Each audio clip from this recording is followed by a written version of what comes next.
This video is not financial advice, it's only opinion and information purpose. এই মার্কেটটি অত্যন্ত ঝুঁকিপূর্ণ, যে কোনো বিনিয়োগের আগে আপনি নিজে ভালোভাবে রিসার্চ করে নেবেন। ট্রেডিং সেক্টরে সাকসেসফুল না হওয়ার যে সমস্ত কারণ রয়েছে সেগুলো নিয়ে আজকে ডিপলি আলোচনা করব। এখনই আপনি সচেতন না হলে এই সমস্ত ভুলের কারণে আপনি লস করে সব হারাবেন। আজকের ভিডিওটি তাদের জন্য যারা এই সেক্টরে এখনও সাকসেস হতে পারছেন না, কিংবা কিভাবে আপনি প্রপার ওয়েতে কাজ করলে সাকসেস হবেন বিস্তারিত জানাবো। ভিডিও শুরুতে একটি গুড নিউজ জানাতে চাই, আপনাদের দীর্ঘ 7 বছরের ওয়েটের পালা শেষ হতে যাচ্ছে। আগামী মাস থেকে YouTube by VIP signal channel চালু হবে। বিগত 2017 সাল থেকে অনেকে সিগন্যাল গ্রুপ ওপেন করতে রিকোয়েস্ট করেছে। প্রথমে আসুন আমার ট্রেডিং ক্যারিয়ারের ছোট্ট একটি অভিজ্ঞতা আপনাদেরকে শেয়ার করি, তারপর মেইন রিজনগুলো আপনাকে বলবো যেই কারণে আপনি এখনও সাকসেস হতে পারছেন না। আমি যখন 2017 সালে ট্রেডিং শুরু করি তখন আমি স্টুডেন্ট ছিলাম। স্টুডেন্ট অবস্থায় আমার সেভিং ব্যালেন্স থেকে আমি ইনভেস্টমেন্ট শুরু করে এই সেক্টরে পদার্পণ করি। তারপর বিভিন্ন ওয়েবসাইট, সোশ্যাল মিডিয়া, বিভিন্ন দেশের ট্রেডিং ভিডিও দেখে ট্রেডিংকে একদম ইজি সিম্পল ভেবে সেভিংয়ের ফার্স্ট $100 ইনভেস্ট করে ফেলি। প্রথম দিন ট্রেডিং থেকে আমার $5 লাভ হলো। তারপর আরও লোভে পড়ে ইনভেস্ট ডাবল করে ফেলি, অর্থাৎ $200 ইনভেস্ট করি। তারপর হঠাৎ করে একদিন মার্কেটে ক্র্যাশ শুরু হলো, আমার 90% ফান্ড লস করে ফেলি তখনই। সো লস করার পর আমি ডিপলি রিসার্চ করি আমার লসের কারণগুলো কী ছিল। লসের মেইন কারণ ছিল এখানে আমার তাড়াহুড়া করা, দ্রুত বেশি লাভের আশা করা, এবং আমার তখন স্বল্প জ্ঞান ছিল। প্লাস হচ্ছে আমার সেভিং অ্যাকাউন্টের ফান্ড দিয়ে আমি ট্রেডিং শুরু করে সাইকোলজিক্যালভাবে আমি প্রবলেমে পড়ে যাই, কারণ এই সেক্টরে সাইকোলজিক্যালি ফিট থাকা খুবই জরুরি। সুতরাং এই ছোট্ট অভিজ্ঞতা থেকে আপনি কি শিখলেন? আপনি ট্রেডিং সেক্টরে যত তাড়াহুড়া করবেন ততই আপনি হোঁচট খাবেন, ততই আপনি লস করবেন এবং সাকসেস হতে আপনার অনেক দেরি হবে। এবার আসুন জেনে নিই কী কী ভুলের কারণে আপনি ট্রেডিংয়ে এখনও সাকসেস হতে পারছেন না, এখনও লস করে যাচ্ছেন দিনের পর দিন। নাম্বার 1 কারণ, সেভিং ফান্ড দিয়ে ট্রেডিং শুরু করা। অর্থাৎ আপনার সেভিং ব্যালেন্স, আপনার যেই ব্যালেন্স লস হলে আপনি হতাশায় ভুগবেন, যে ব্যালেন্স লস হলে আপনি ডিপ্রেশনে চলে যাবেন, সেই ব্যালেন্স দিয়ে আপনি কাজ শুরু করা, এটি প্রথম ভুল। এই ভুলের কারণে আপনি সাইকোলজিক্যালি ভেঙে পড়েন, মানসিক সমস্যায় ভুগতে থাকেন। কারণ ট্রেডিং সাকসেস হতে হলে সাইকোলজিক্যালি সুস্থ থাকা 80% নির্ভর করে। আপনি হতে পারেন স্টুডেন্ট, অথবা আপনি চাকরিজীবী, অথবা আপনি ব্যবসায়ী।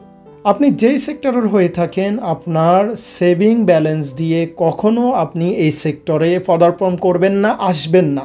যদি আপনার সেভিংয়ের ফুল টাকা দিয়ে আপনি ট্রেডিং শুরু করেন তাহলে সাইকোলজিক্যালি সমস্যার সৃষ্টি হতে পারে। নির্দিষ্ট একটি ফান্ড দিয়ে আপনি ট্রেডিং শুরু করতে পারেন। ট্রেডিংয়ের শুরুর ফান্ড কিভাবে আপনি কালেকশন করবেন? আপনি যদি স্টুডেন্ট হয়ে থাকেন তাহলে টিউশন করিয়ে একটি ফান্ড কালেকশন করতে পারেন। আপনি চাকরিজীবী অথবা ব্যবসায়ী হলে ইনকামের 10% থেকে 20% জমিয়ে একটা নির্দিষ্ট ফান্ড আপনি তৈরি করতে পারেন, যেটি দিয়ে ট্রেডিং শুরু করতে পারেন। ট্রেডিংয়ে সাকসেস না হওয়ার 2 নম্বর কারণ হচ্ছে তাড়াহুড়া করা। আমরা ট্রেডিংয়ের সাকসেস এবং প্রফিটের জন্য খুবই তাড়াহুড়া করে থাকি। শুরুতে এই সেক্টরে আমরা আসলে অতি দ্রুত সাকসেস হতে চাই, অতি দ্রুত বেশি বেশি প্রফিট করতে চাই। এটি মেইন কারণ আপনার ট্রেডিংয়ে সাকসেস না হওয়ার।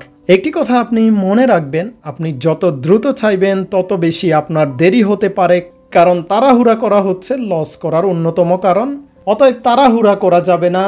ট্রেডিংয়ে সাকসেস না হওয়ার 3 নম্বর কারণ, লোন অথবা ধার করে আপনি এই সেক্টরে ইনভেস্ট করে আসা। বিগত 7-8 বছর ধরে আমি এই মার্কেটে রয়েছি, অনেক মানুষকে দেখেছি যারা ব্যাংক থেকে লোন নিয়ে থাকে অথবা বন্ধুবান্ধব আত্মীয় স্বজনের কাছ থেকে ধার করে এসে এই সেক্টরে ইনভেস্ট করে থাকে, পরবর্তীতে বিশাল লস করে থাকে। কারণ আপনি ব্যাংক লোন করে অথবা বন্ধুবান্ধবের কাছ থেকে ধার নিয়ে যখন এই সেক্টরে ইনভেস্ট করবেন তখন আপনার প্রত্যেকটা এন্ট্রিতে চিন্তা থাকবে, তাড়াহুড়া থাকবে, যেভাবে হোক আমি লাভ করতেই হবে। কারণ লাভ না করলে আমি ব্যাংকের টাকা, বন্ধুবান্ধবের টাকা পরিশোধ করতে পারবে না। তখন আপনার মাথা প্রপারলি কাজ করবে না এবং আপনি লস করবেন। অতএব কখনো ব্যাংক লোন অথবা বন্ধুবান্ধব থেকে লোন নিয়ে এই সেক্টরে ইনভেস্ট করতে আমি কাউকেই সাজেস্ট করব না, যদি আপনি সাকসেস হতে চান। ট্রেডিংয়ে সাকসেস না হওয়ার 4 নম্বর কারণ হচ্ছে জ্ঞানের স্বল্পতা। আমরা টুকটাক ইউটিউব ভিডিও অথবা যে কোনো সোশ্যাল মিডিয়া থেকে টুকটাক শিখে ইন্ডিকেটর, ক্যান্ডেলস্টিক এবং 1-2টি মেথড শিখে ট্রেডিংয়ে নেমে পড়ি। নিজেকে মনে করি ওয়াও আমি অনেক কিছু শিখে ফেলেছি, তারপরেই লস করে বসে থাকি। আসলে স্বল্প জ্ঞান এবং তাড়াহুড়া করে এই সেক্টরে কখনো আপনি সাকসেস হতে পারবেন না। যে কোনো সাকসেসের জন্য সুনির্দিষ্ট রোডম্যাপ এবং মিশন থাকা জরুরি। আপনি মিনিমাম 5 থেকে 6 মাস নিজেকে টাইম দিন, তাহলে সাকসেস অনিবার্য ইনশাআল্লাহ। ট্রেডিংয়ে সাকসেস না হওয়ার 5 নম্বর কারণ হচ্ছে প্রপার প্র্যাকটিস না করা। আমরা টেকনিক্যাল, ফান্ডামেন্টাল, ইন্ডিকেটর, ক্যান্ডেলস্টিক, বিভিন্ন মেথড ইত্যাদি শিখে তারপর আমরা তাড়াহুড়া করে ধৈর্য ধরতে পারি না। আমরা দ্রুত ট্রেডিংয়ে চলে আসি, দ্রুত নেমে পড়ি রিয়েল ট্রেডিংয়ে, দেন আমরা লস করে হতাশ হয়ে পড়ি। এটার মেইন কারণ হচ্ছে প্র্যাকটিস না করা। আপনাকে ভুলে গেলে হবে না, practice is your ticket to success, অর্থাৎ প্র্যাকটিস করতে হবে যে কোনো সাকসেসের জন্য। এবার আসুন আপনি প্র্যাকটিস কীভাবে শুরু করবেন। আমি যেমনটা শুরু করেছিলাম, প্রথমে আপনি ডেমো ট্রেডিং দিয়ে প্র্যাকটিস শুরু করতে পারেন। দ্বিতীয়ত আপনি খাতা অথবা কলমে প্র্যাকটিস শুরু করুন। কততে আপনি বাই করছেন, কততে আপনি সেল করছেন, মনে মনে প্রাইস ধরে তা খাতায় লিখুন এবং খাতায় সেল করুন, কততে সেল করেছেন এবং প্লাস মাইনাস করে কত প্রফিট করেছেন, লস করেছেন, প্রত্যেকটা এন্ট্রিতে এগুলো খাতায় লিখে রাখুন। এভাবে প্র্যাকটিস করলে আপনি সাকসেস হবেন ইনশাআল্লাহ।